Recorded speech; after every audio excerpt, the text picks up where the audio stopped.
ECSI fans, you want to revolutionize your sports investing habits? Allow me to tell you about WagerWire. WagerWire is an app that helps you become a superior bettor by allowing you to sync all your sports books and track all your bets in one place. See your current action, your betting history, and stats. You could also sign up for sports books and collect bonus offers. Follow them at WagerWire on X, as it's the best account on the platform. Head to App Store or Play Store now and search WagerWire and download.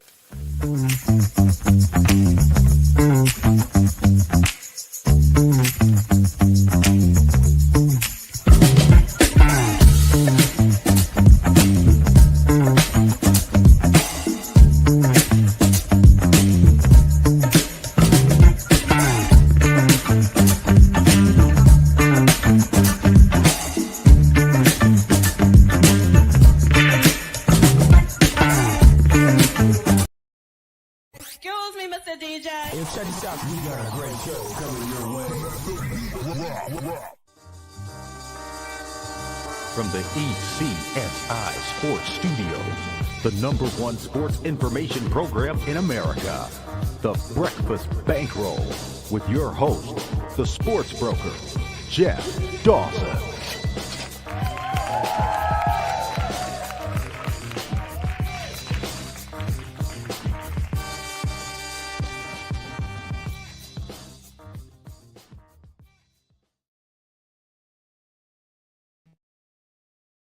Good morning, sports fans from all around the globe, and I don't see myself here.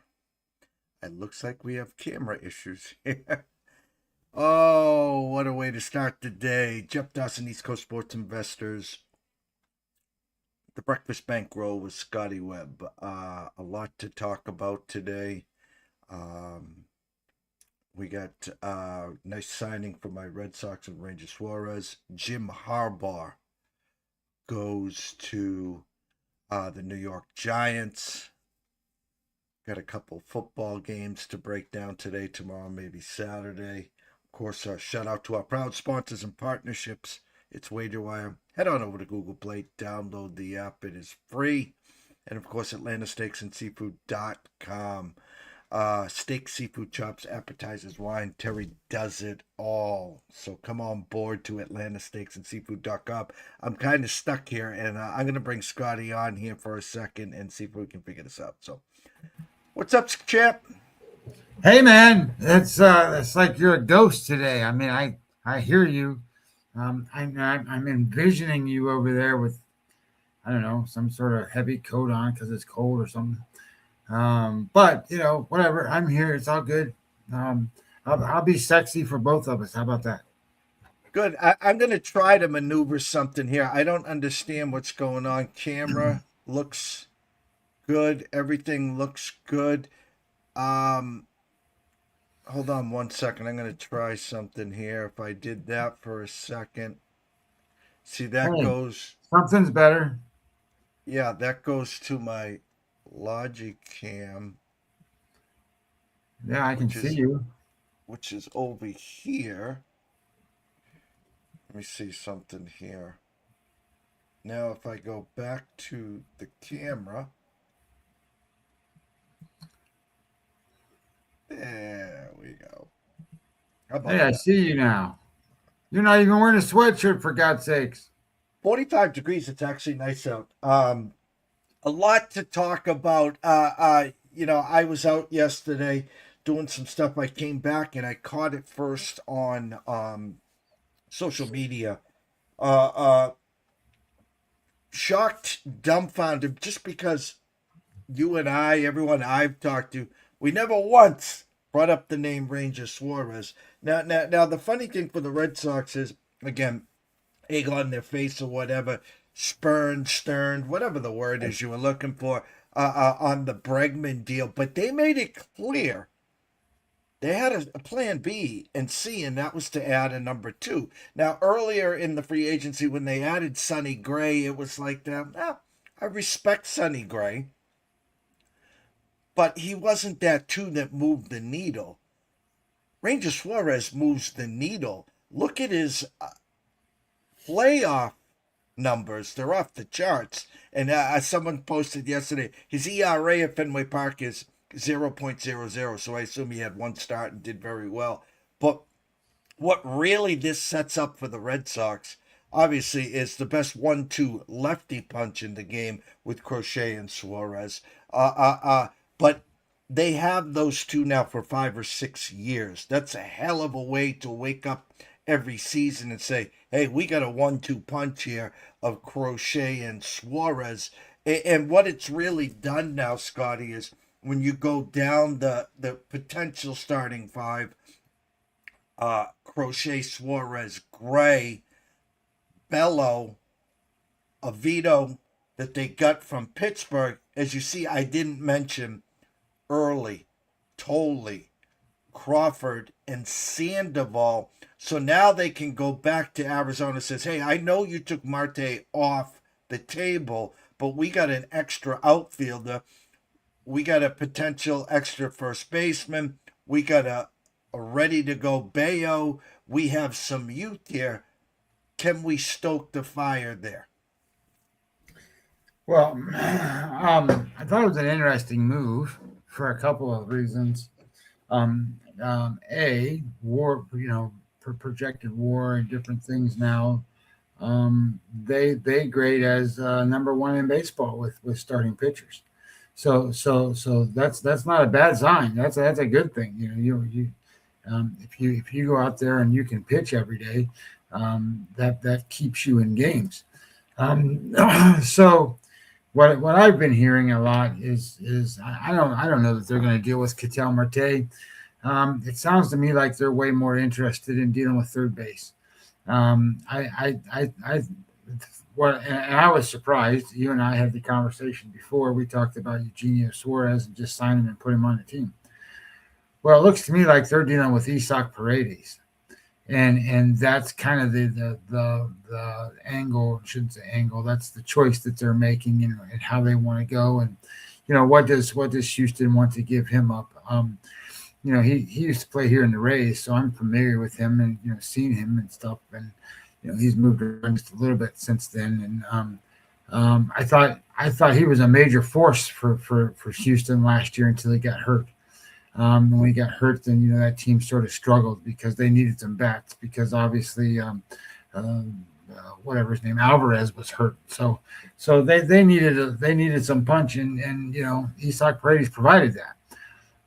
So I don't think that would be a problem for Boston either.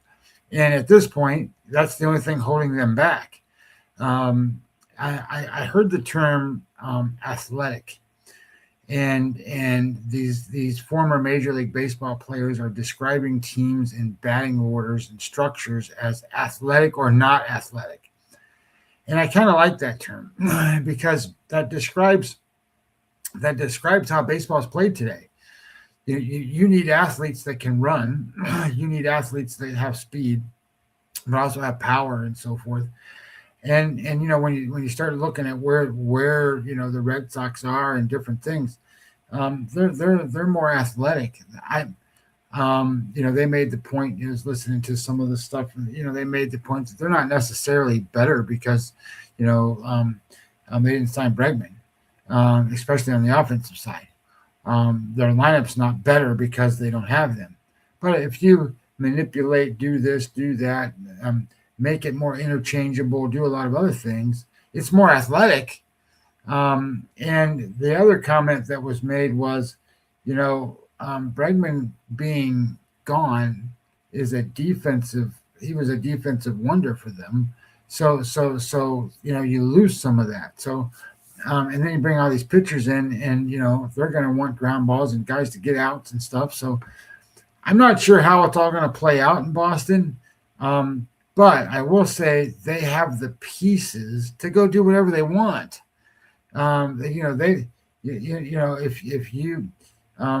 they were trying to sell me on the guy in Donovan in St. Louis that they wanted, I'm like whatever. So. I don't like that move, but at the same time, whatever, it's a move. So, and he's a bat and he's an athletic guy, but at the same time, all of that, you think about what has always been there for them, right? That they had Big Poppy there, right? They had Devers there. They had big RBI, big home run guys. They don't have much of that. I mean, you can't tell me stories that guy. So I don't know who fills that role, but they're going to have an athletic looking team. I mean, they're going to have guys that do stuff. So the pitching is what they're going with, and their pitching now matches up to anybody. Their pitching matches up to Toronto and all the other teams that are out there, and the Yankees are sitting there going, we need to do stuff to hold over until Garrett Cole's ready to go, and I guess Rodon's not going to be ready for the first 2 weeks or something, so they will go sign David Weathers, and they do some other stuff, and they need to just piecemeal stuff together till those guys come, and I don't even know if those guys are going to be what they used to be. So I don't think Rodon's going to be an issue, but Garrett Cole's coming off major issues. So who knows what they're going to look like? And they don't have Bellinger on that team, so their bat's short. So look, we're still not done. There's still plenty of guys you can go get. There's still plenty of trades you can make. Everybody's talking about Freddie Peralta and all kinds of stuff, and I guess the rumor mill is anyway that Kyle Tucker's going to make his decision today. So we'll see what happens with that. I think the front runner. I mean, my opinion, just based off of what I hear, front runner is Toronto, as far as I'm concerned. I think that's where he goes. But we'll see what happens and how it all plays out. But congratulations to the Red Sox. I mean, they got pitchers, and they got pitchers so much that the guys can fall apart and they can throw another guy in there. So it's all good for and you need that kind of stuff to a degree, but they also become tradable assets. Young guys are blocked now, so they got to figure out what they're going to do with some of these guys. No, and again, getting back to Ketel Marte, again, listen, this is not Robbie Alomar in his prime. This is, some of the other solid second base in this regard, because he's got issues, and I'm not here to belittle Ketel Marte, but he has, I don't want to say some of the diva qualities, but he does have issues, and issues in the clubhouse, and that was the sticking point. What happened at Devers? He became a malcontent. He became that cancer, and you can't play as a former coach, and you're a former a player. You can't have cancers in the locker room. I always described this when I was coaching. There was one cell of cancer. Okay, and then what that cancer does is he tries to gravitate and bring more people to his side. And so your clubhouse of 24 now is 23 and one piece of cancer. Well, next thing you know, he's got another guy on his side, then there's another guy on his side, and then that starts spreading the cancer. And you have to make a big time decision here. Maybe a change of scenery, from West Coast to East Coast. Look at the Green Monster. Look at the full park every day, yada, yada, yada. Does the light bulb finally go on? That's number one. Number two, the easiest plug and play is, a 2-year deal, 15 to 20 per, and adding Suarez, because you're adding, quote unquote, 49 homers to the lineup. Now, we're not saying he's going to hit 49 homers, but that's an easy plug and play there. So there, and then the Donovan kid listen, hey, we took Contreras, you traded Arenado. I don't want sloppy seconds and thirds anymore. We're okay with moving on there. And lastly, Scotty, and I think they're real sticking to this point, is they believe in the kids. And so the fact of the matter is, if they left it as is, that opens up Campbell. Maybe we give him another bite at the apple at second base. That opens up Meyer at third base. That allows them to leave spring training and come to the bigs and start there. Where for me, I want a veteran, because as you said, is when you're rolling out Crochet, you're rolling out Gray, you're rolling out Suarez. If these guys are putting the ball in play and you turn out to be defensively the bad news bears, forget about it.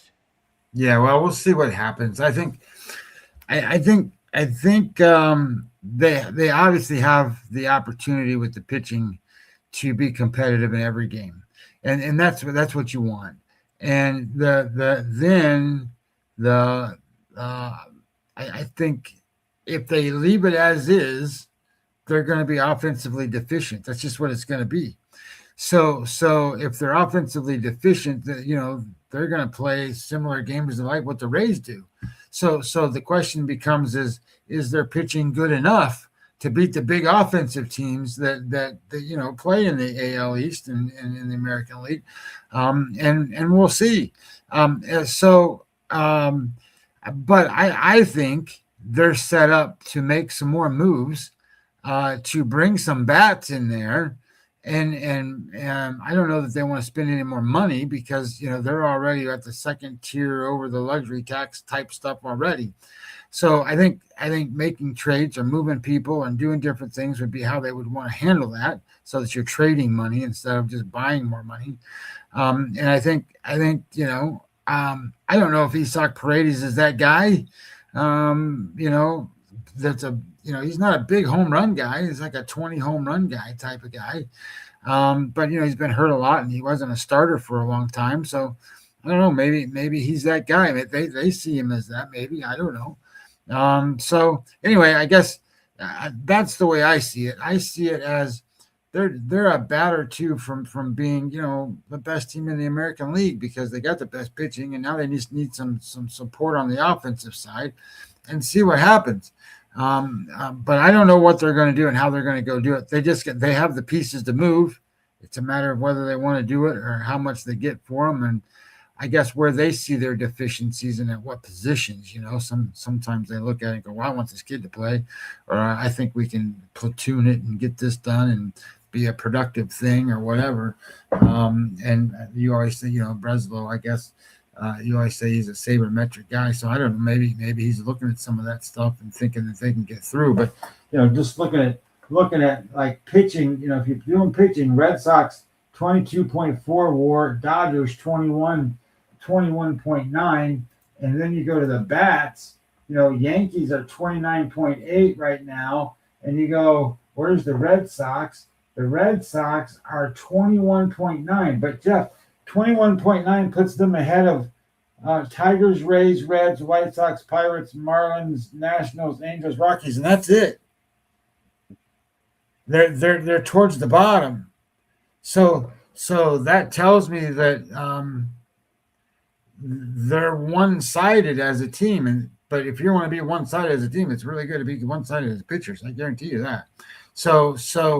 And it's not like they're dead last in batting. So I sit there and just think, but they have the pieces to address that if that's what they want to do, and become more offensive and supportive to some of those other guys that are getting on base and stuff.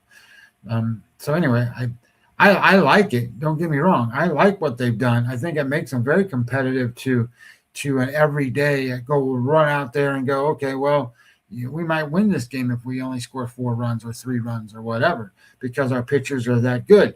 But on the other hand, if the other team scores 5, I don't know if they can score 5. I'm, just saying, because you've got things that aren't the same. They're not the same offensively as they were a year ago. No, change gears here. Harbaugh to the Giants. Listen, Harbaugh had his pick of the litter. It would be interesting if the Bills would have lost last weekend. Would they have moved on from McDermott? The funny, well, let him go coach the Steelers. I guess it was really between the Giants and Atlanta. And comically, if I'm looking at Atlanta and history, listen, is Penix the future? I don't know if he is. I know Bijan is. And when healthy, Drake London. I don't think Pitts will be there. And you look at the Giants side of the fact, Jackson Dart, is he the quarterback? Cam Scatterboo coming off an injury, Malik Neighbors, and then on the defensive side, which Harbaugh loves, he's got some youth and some more youth where he could really put his stamp of approval. So the first domino has fell. As for seasoned veterans, McCarthy sat a year out, of course, and then also Stefanski. I always want to screw that one up. The veteran moves, but thoughts on Harbaugh to the Giants, Scott? I think I don't know how to feel about it. Other than I'm too minded when it comes to that. I think the Giants are a franchise that has history and I think more stability per se than what Atlanta does or some of those other teams that you would go talk to. So I like that. I think you could really get involved in Giants Eagles kind of stuff. Giants Redskins kind of stuff again. Redskins Giants Cowboys. Stuff like that. So I think that's all classic for what he would want to be involved in. So I think those are kind of cool things. What my understanding is that he said, look, you're going to pay me $20 million a year, and then here's my staff, and you're going to pay them this. And when we come in, we're going to do things, blah, blah, blah, blah. Well, that's all well and good, but you can't just go do that. Meaning that you can't just go transition teams in certain time frames. So I don't know if he's got the right quarterback. I don't know if he's got the right systems. I don't know. So, but it doesn't surprise me that of the teams that were available to go run, he would choose a team like that because ultimately, that's an old school, been around the block, kind of like what he left, and sit there and go, maybe we can make it. I stood here for 15 more years and have some stability and do different things. And, we sell out, MetLife Stadium. So I think that's interesting. It doesn't surprise me in any way. I think some of these things that will be surprising come out of, we might not recognize some of these names that actually get interviews, A, and then B, might not recognize some of the jobs. Like I heard him talking about Pittsburgh and, these defensive coordinators and guys that are less than 30 years old and less than 35 years old getting talked to about running these teams. That's their history. And then they sit there and run them for 20 years. So I don't know what the right answers are. And I don't know what the relationships look like with head coaches and general managers. I know what they look like in Major League Baseball, and if you're an on-field manager in Major League Baseball, you don't have say so in a lot of stuff. The general manager runs that team. You're just the orchestrator of the pieces. And if that's the way it is in the NFL, which I don't think it is, I think there's a lot more coordination there. I think there's a lot more coordination there. I'm not sure how easy John Harbaugh is to work with, and I'm not sure who the general manager is in New York. I mean, obviously you can look it up or do whatever, but I don't know what those relationships look like. Certainly they've got to have good ones to handle that kind of thing and to turn a program around. It's like that's what's going on like with the Raiders. They don't have relationships between those people or stuff would get done. They're listening to 10% older than Tom Brady to help fix their problems and stuff. So it's hard to really gather who's in charge and what's going on. And then the expectation level. Come in. Is Cam Scatterboo the answer to running back at their thing? I don't know. He's not Mike Allstott. I guarantee you that. But I will say, what about Jackson Dart? Well, Jackson Dart's, what's Jackson Dart? So I get it. You got Neighbors. I think he's a good wide receiver. I think they have some pretty good defensive pieces. They're missing a lot of stuff, and they're going to have to go through some drafts and trades, and maybe you have veteran players that want to go play for John Harbaugh instead of who was there before and stuff like that. I don't know. So can they be competitive? Well, the Commanders weren't very competitive, and they kind of fell down. I don't know what the Cowboys are, but they're always a 500-ish kind of team. So they can be competitive with those teams kind of right away, I suppose. You still got to go. You still got to go challenge the Eagles, and the Eagles did get rid of their offensive coordinator, so hopefully they can fix all the stupid shit they got going on, and fix that problem. That they got all the players, so we'll see what that looks like as they go into the future and where that goes. But look at these teams that made the playoffs this year. Like New England, you put a guy in charge and set the tone and give them a little bit to work with, and all of a sudden you're good. But I don't think Jack Stark straight may. So it is what it is. I answered a few questions, and for a Giant fan, why is the GM still retained? And I want to use the Patriots scenario last year. They bring in Mike Vrabel. He puts his staff together. Bob Kraft made sure Josh McDaniel was a part of the OC and the staff there. But Elliott Wolf stayed on as assistant GM. And then they added another piece. Why is the Giants GM stayed? Because it's too late to take your GM out of the equation and that whole staff, because in March is the combines and in April is the draft. You don't have enough time to all of a sudden put together this staff to get ready for the combines and the draft. So what the Patriots did was, here, Elliott, keep doing what you're doing, but do it in the corner.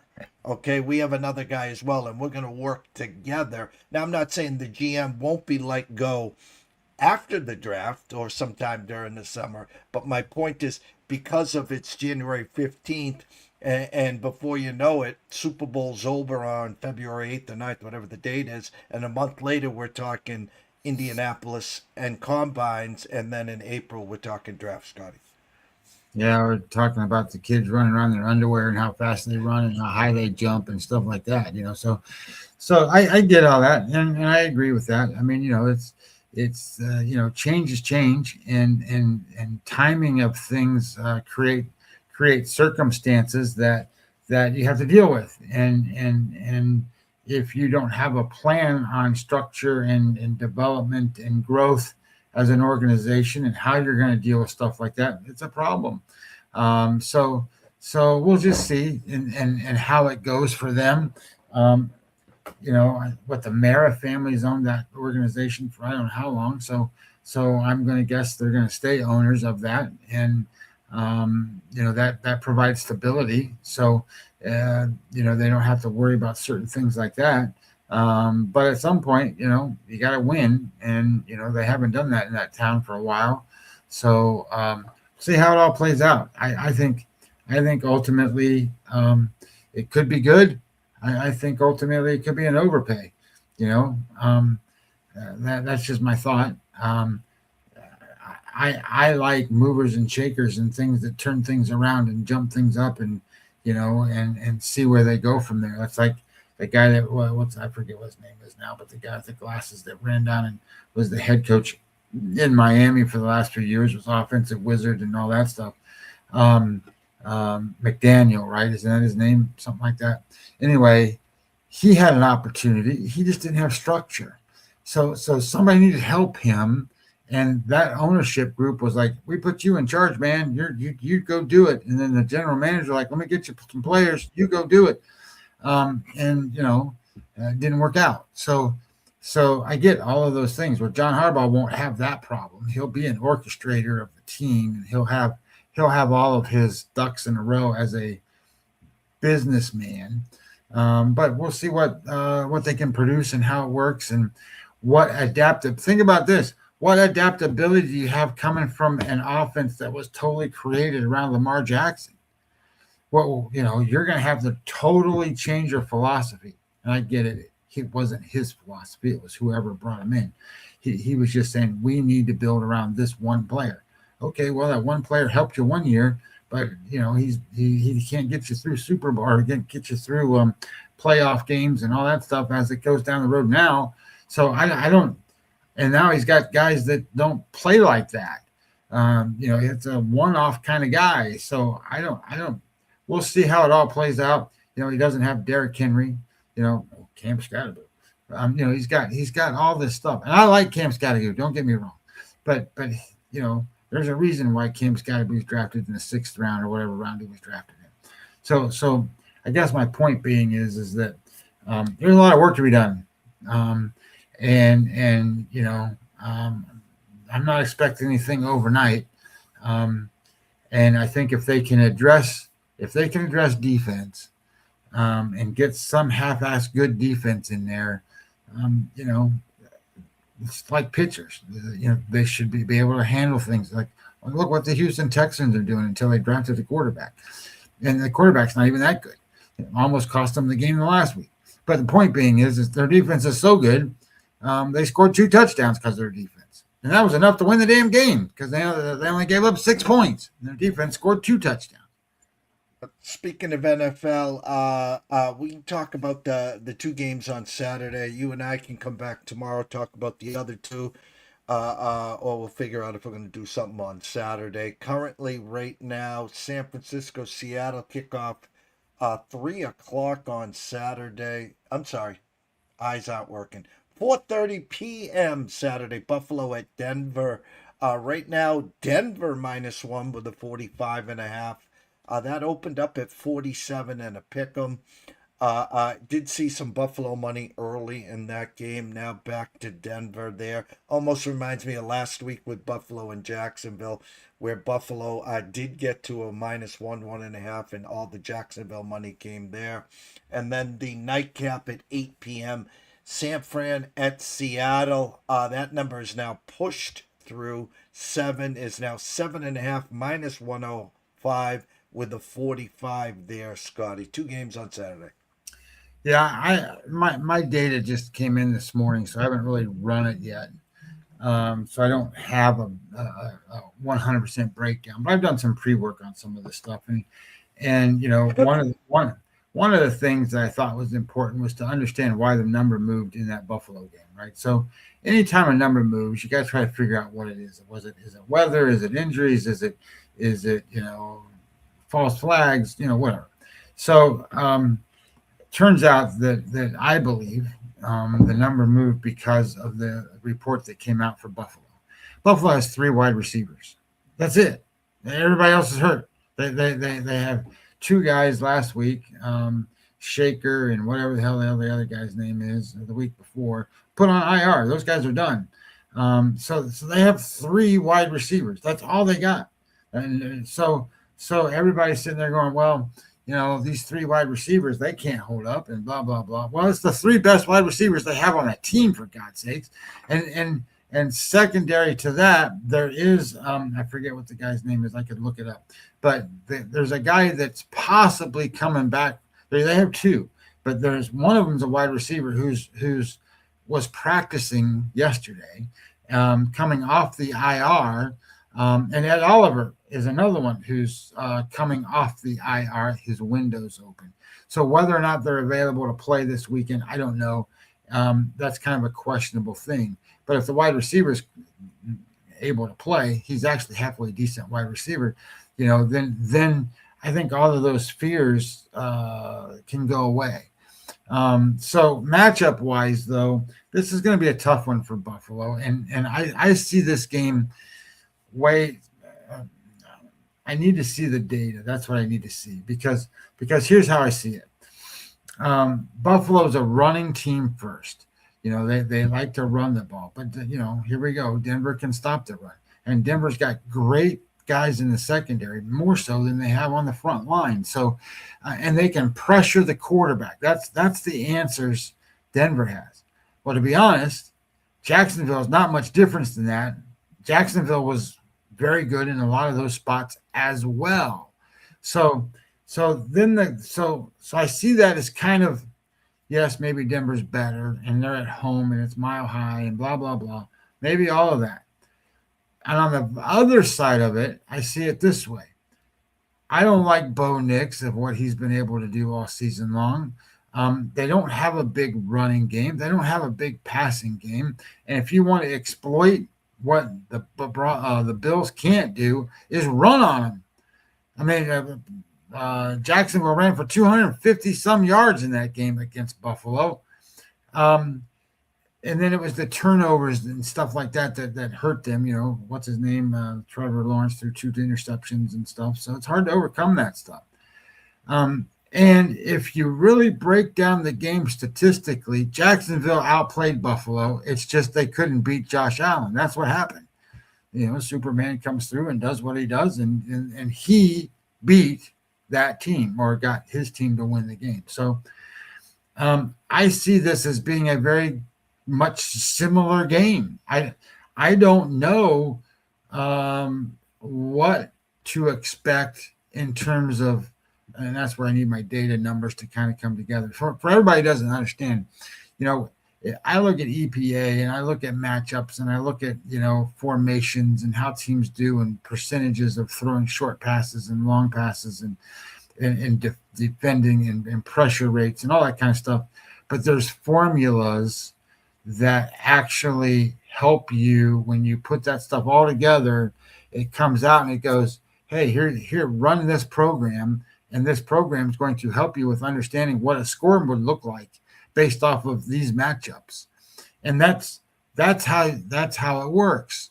And I think that this is going to be a tough matchup for Buffalo because Buffalo's got these issues at wide receivers. Their wide receivers aren't as good as the defensive backs for Denver.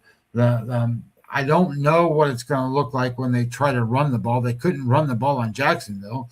And then in terms of pass protection, I think Denver might be able to put pressure on the quarterback.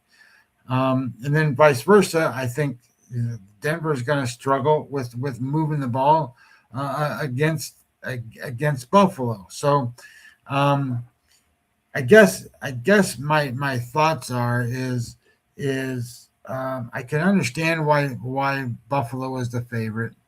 I understand the move because, okay, we're really worried about the wide receiver group in that regard. And I sit there and go, well, they got 2 good tight ends there in Buffalo with Kincaid and whatever the other guy's name is. The other guy's actually better, but they got 2 guys. Knox, yes. They got 2 guys that can play tight end. They can fulfill a lot of those job roles. So I think, I think they can do some stuff if it's planned out right. I do think Denver's going to be a much more difficult place to play than what Jacksonville was. Although watching that game, I've never seen Jacksonville Stadium be, and I lived in Jacksonville for a little while, and I've been there. I've never seen that stadium as hyped up as it was that day. It was crazy. So and noisy.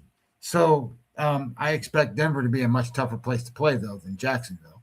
And so I haven't decided how I'm going to play that game. Obviously I haven't run my numbers and have a total number. Tomorrow when we're on the show, I can go, hey, this is what it says and these are the exact numbers. And in the second game, the Seattle game, again, I sit there and I think to myself, what can San Francisco actually do to this Seattle defense? Seattle's seen them twice already, seen them twice last year, but this will be the 3rd time they've played. Seattle, yeah, it's not the Rams. This is the 49ers. And they had struggles against the Rams and they had to kind of come back and beat the Rams. The 49ers, they've been dominant over. So I don't know what the 49ers can do. And they've got, obviously, Kittle's not going to be there. And they've got issues on defense. They're playing, the 6th, 7th, and 8th linebackers, for example. And Seattle can almost do whatever they want. So anyway, I haven't really dove into that game. The other game that I have kind of pre-worked a lot on is the Bears game. And the reason I did that was I think the Bears are the most fraudulent team still in the playoffs. They shouldn't be in there already. They should have already been beat by the Packers and whatever. But they're a team that somehow pulled shit out of their ass, and excuse my language, but they did, and the Packers let them win or whatever it is. I don't know what happened. Thoughts are though is that the matchup really. The weather really is going to be an impact in this game. This game is supposed to be, 15, 20 degrees with a lot of 15, 20 mile an hour winds, wind chills below zeros. And Matthew Stafford's just not good in the cold weather. And it's not cold weather. I went and really dove into that. He's actually 3-3 in cold weather games. It's cold weather, wet games. It's when there's moisture, it's snowing and stuff. And it's supposed to be 40% chance of snow and different things there. And he's got that hurt hand, and he already is having trouble in wet weather where the ball slips out of his hand a lot. The truth of the matter is the Rams have a better offensive line. They have a better defensive line. They have better wide receivers. They have a better quarterback. They have a better coach. They have better offensive coordinator. They have better everything. So as long as the data comes through, I'm betting Rams. I don't care. The weather is not going to be something that's going to. It certainly can affect the game, but I don't think it's going to be something that says, well, the Bears are going to win because, it's cold outside. Come on. It's talent and matchups and players that win the games. And if you're going to tell me a guy that's got 46 touchdowns and six interceptions, a guy who's a second-year quarterback is going to match up to that, I think you're full of crap. And then secondly, you're going to say you've got a rookie head coach going against McVay. That's full of crap. And then you start thinking about how all that stuff kind of plays out, especially if they can run the football. If they can run the football, which there's no reason why they can't. Bears can't stop the run. Bears can't stop the pass. The Bears are like ranked somewhere in the 28 range in pass defense. It's like, what can't the Rams do against them? And then you sit there and go, well, Bears have been, moving the football a little bit. They've been lucky as hell is what's been going on. Well, I can't bet on lucky as hell. I have to bet on efficiencies. I have to bet on consistency, and I have to bet on guys have been there, done that, and that's all Rams. So all this hype and stuff that you're seeing about all this stuff about the Bears, I think is all hype and bullshit. So anyway, that's just my thoughts of stuff that I've done pre-work wise.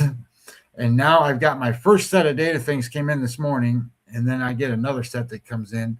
But this set's good. And then I have, Jeff, I can talk to you about, and I've already made bets on the college football game. So if you want me to talk about that, I broke it down. I can do all kinds of whatever you want to about the college football game. We're going to hold off on that for you. We're going to hold off just because we'll use that as a carrot. We're going to break down the two games tomorrow. Plus, you can come back, obviously, San Francisco, Seattle, Buffalo, Denver, once you get the data later today. I do see some money trickling back in on Buffalo. I think it'll be a pick 'em by kickoff. And if you want my true, honest opinion, wouldn't be shocked if Buffalo was -1 by kickoff there. Did see an update. Looks like Texans Nico will not play. They're still unsure if Christian Gonzalez will play for the Pats there.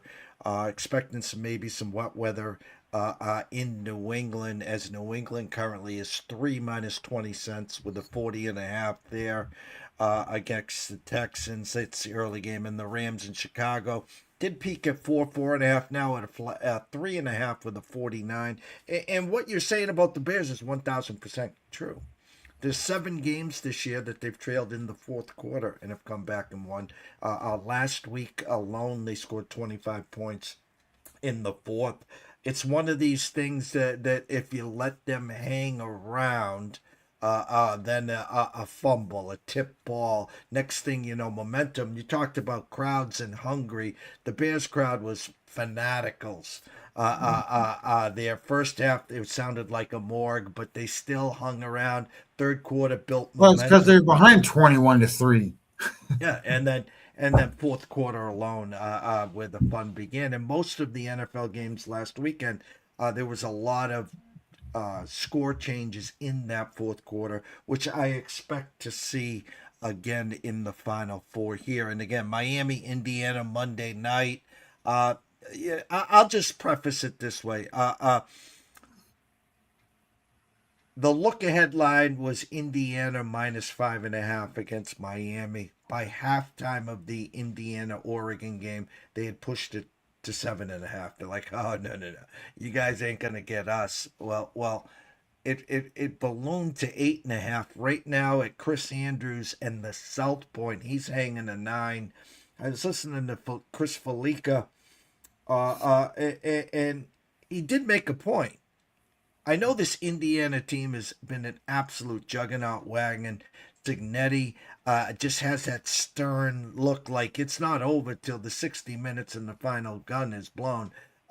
Some people want to compare this run by the Hoosiers, Heisman Trophy Mendoza, and I'm not comparing Mendoza to Joe Burrow and LSU, but this is how dominant this team has been. But truth be told, like I said last week, Philly and San Fran 3.5 versus Philly, San Fran, and 6. I said it to you out loud on our shows. The number got out of control.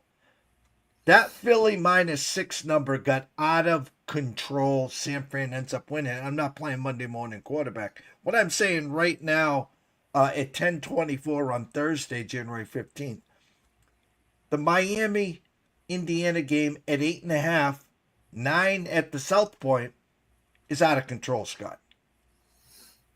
Well, I don't want to be the guy that sits here and disagrees with you, but I'm going to disagree. No, you can disagree. I'm just saying the actual number is. Listen, No, I get it. Is out of control. I get it. Here's the biggest, and I'm just going to flat out tell you, I didn't bet. I bet the side on the game, but it's my third best bet. I bet a team total is my number one bet. My number one bet's a team total in this game. And then I bet a first half number as my second best bet. And then I bet a side in this game. So in breaking this game down, the way I see this game is Miami, what's their strength? Their strength is offensive line, defensive line. That's their strength. But of all the teams that they're going to play, Indiana matches up. And not only do they match up, if you want to put Indiana's offensive line and defensive line against the others, they win. Indiana's offensive line is better than the defensive line for Miami, and their defense, the defensive line is much better than the offensive line for Miami. So then tackles for loss, havoc plays, and all that stuff, which Miami's really good at. They're not as good as Indiana is. And Indiana's played a much more difficult schedule than what Miami has. So they're way more tested than what Miami is. All that being said, it's going to come down to this.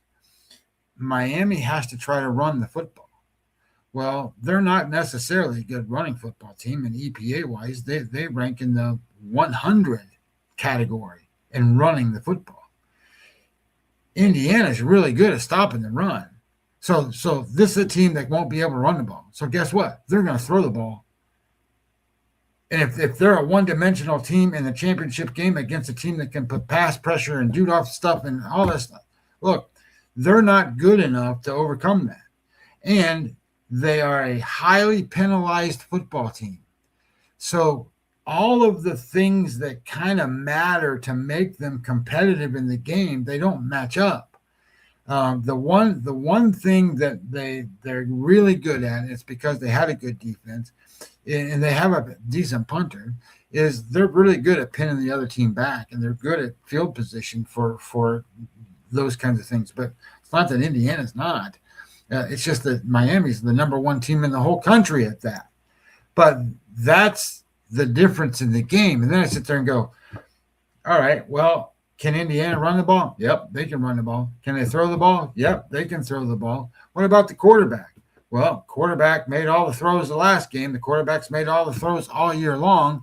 And then they sit here and you hear all these pundits go, well, he shouldn't be the number one draft pick. I don't care. I want him to be able to throw that 15-yard out and just zip it in there. And he does that. So I think where you run into some issues, and I get it, we're talking about a betting line, not necessarily playing out the game, and kind of how all that looks. I will. Here's what I will tell you. The one betting line that I thought was a one-way ticket was the Rams game. I thought the Rams listed at 4.5 as an opener was, we don't want money on the Rams. We want money on the Bears. And that's the only way you can bet that game. It's the only way. It's the only way you can bet that game. Well, now it's got to be 3.5. My opinion, thinking that through, and then hopefully the data matches, which I think it will, I think the Rams win by 10. So I think that's a setup game. I don't think this one is in that regard. My initial thought was, well, let's put it out 5.5. Well, power. Look, I see Kenny White's power numbers. I see these, and the models don't have power numbers. The models aren't really power numbers. They're running algorithms and different things and stuff. And if I told you, where is this? So the FEI projection. So FEI is it's a BCS kind of thing, whatever. It's a model. Well, the model is 29-16. That's the score of this football game. Indiana 29-16. Sagrin's score 31-19, 12 points. My AI is 12 points. I don't think 8.5 is high enough. I don't think 9 is high enough. I don't think 9.5 is high enough, but I'm not a sports book. So setting the line and doing the different things, and I get all of that stuff, and I get all of those things. And I'm not telling you Indiana is like this super major team, because my another opinion I have would be is if you played Indiana against that LSU team, LSU is going to win them, and LSU is going to beat that team against Indiana by 7 points. So I think I think Indiana is just in a spot where they're going to play a team that theoretically, I shouldn't say theoretically, they're not the number 2 team, 3 team, 4 team, 5 team in the country. They're lower than that. They've won and got to where they are. They've earned those things. But you've got some mismatches here that are pretty large. And, it is what it is. You're going to have decent weather.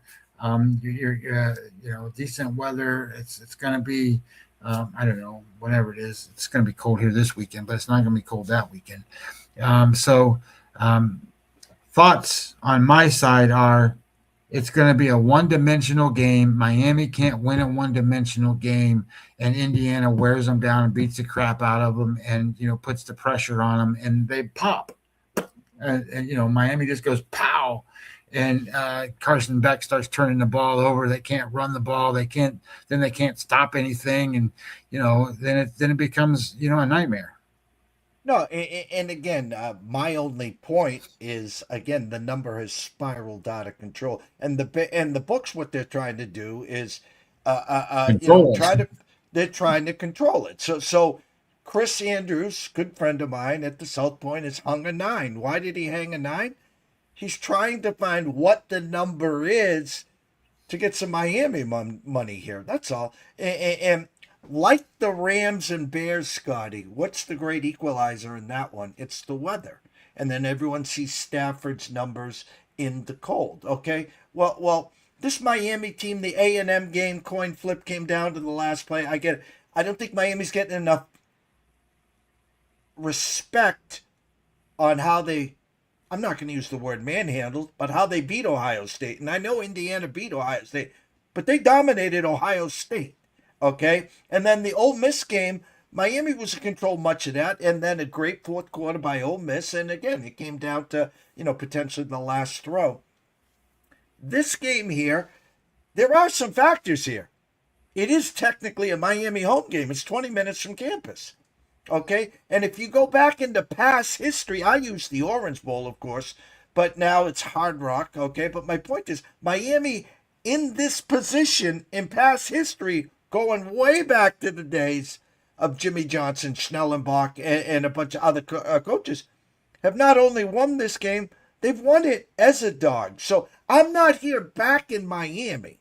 Don't get me wrong. I am not here back in Miami because this Indiana team is special. It does resemble the LSU and Joe Burrow team. And they have just steamrolled these teams. They step on your neck, and I like your analogy of the explosion. Because if it's a tight first quarter, Miami makes a little mistake and they're trailing by 3, 7, or 10 in the halftime, well, that third quarter, that first drive becomes, hey, we got to score here.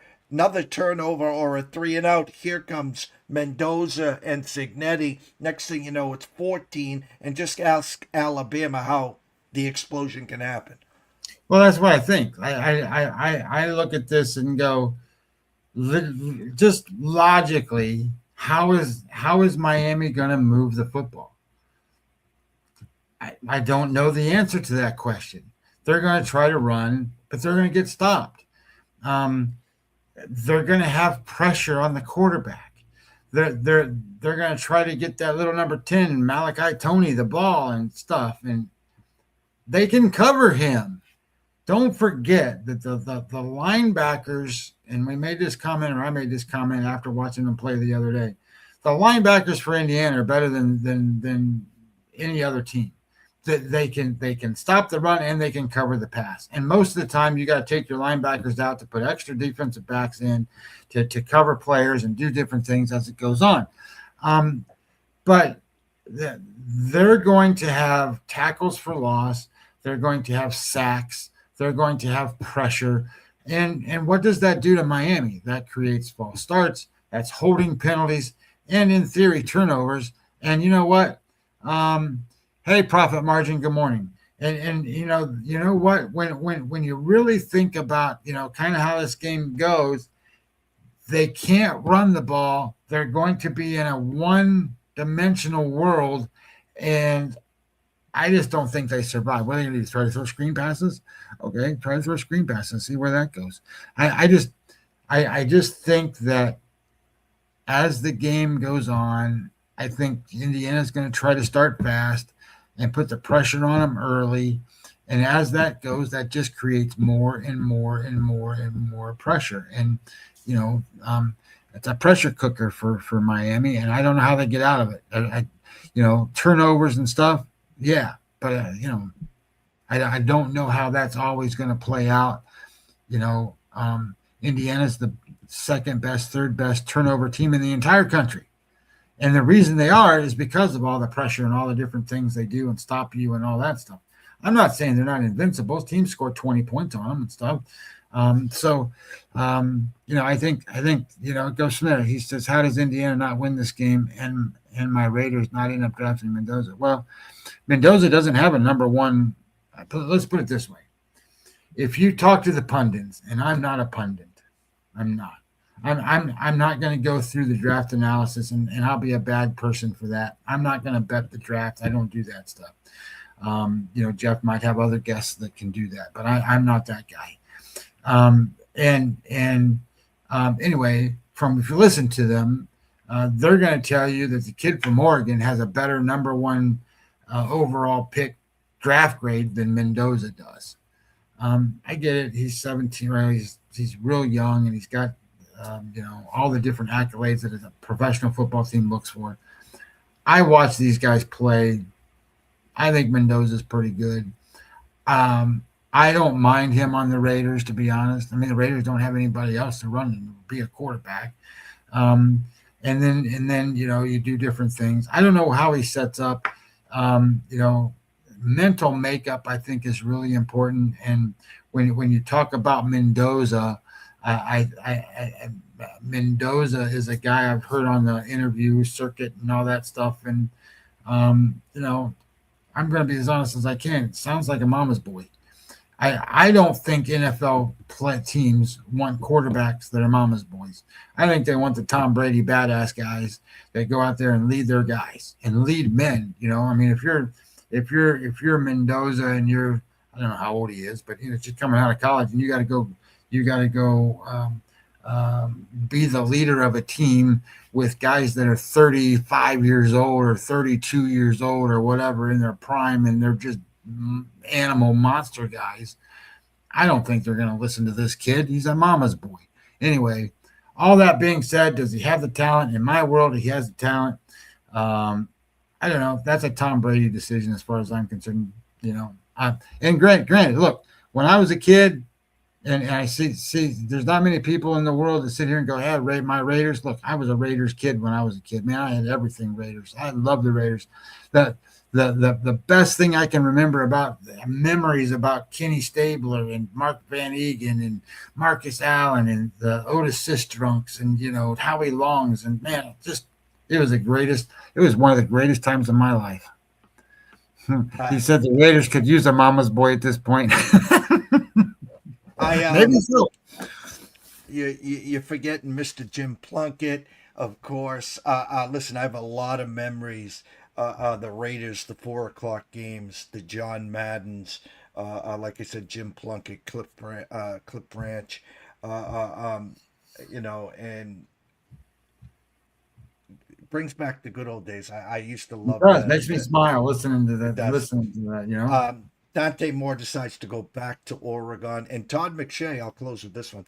Todd McShay was asked earlier this week, and he didn't even think about it. He says if Archie Manning was coming out this year, he would be the number one quarterback. He would be the number one pick. And again, people will roll their eyes. He did play a lot better down the stretch. But again, it's tough to look at the pedigree of the Mannings and the success of Dad and the success of Peyton and the success of Eli.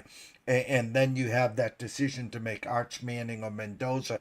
I kind of used a Michael Jordan, Sam Bowie, where you could get big egg on your faces. Hey, I'm taking the safer move here at Mendoza, and Arch Manning then becomes that guy. But we got a lot to go there. I want to give a big shout out to Profit Margin 7497. Thank you so much for all the love and support.